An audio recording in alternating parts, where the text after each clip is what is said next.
Well, would you just look at this thing? I don't collect Marvel Legends, but this thing looks awesome. I left all the other Fantastic Four figures that were in this wave on the shelf, but this one had to be mine. Big ol' lovable Benny Grim. As you can see, this dude came with a secondary interchangeable head. He looks a lot more angry. And then we got some fists for clobbering time. I love the retro packaging for this as well. The fact that they're leaning into their retro action figure roots is pretty amazing. I think that this is based off of what he is supposed to look like in the cartoon series, but I don't know for sure. Don't quote me on that. I like how the initial face sculpt for Ben Grimm just has that dumbfounded look on his face, like he just caught his dad putting all the presents under the tree that are labeled from Santa. Dad, is that you?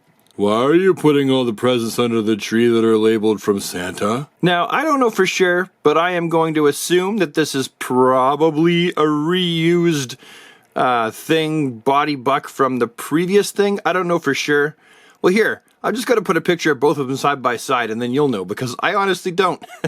I'm reviewing this as I speak, but I feel like that's probable. But I like how all these craggles and crevices are really deep, and his body has a really good proportion to it. Like, this looks just like the Thing.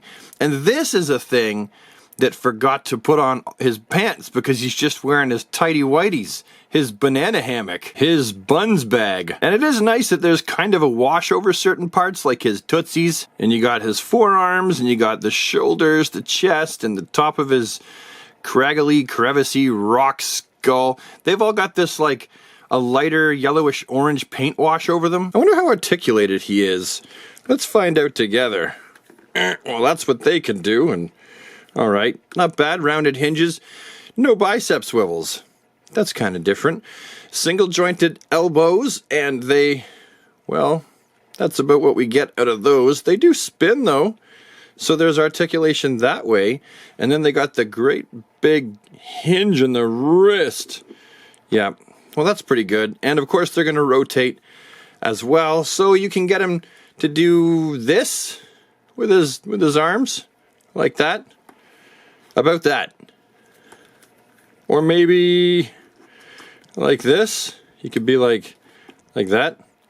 I'm going to tell you, that's not super articulated, but I don't really care. He just looks really cool. And then the torso, yep, that's got some pretty good articulation round and round, up and down. That's okay. That doesn't add a whole ton, but could be worse. What has he got in the head?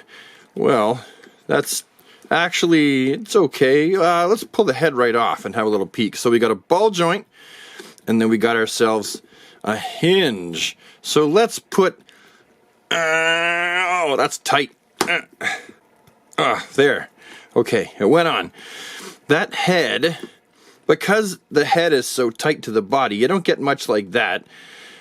But you do get quite a bit up and down because of that hinge. Mine's still nice and tight. I'm sure that'll loosen up with time. Or not, because I don't plan on playing with them much.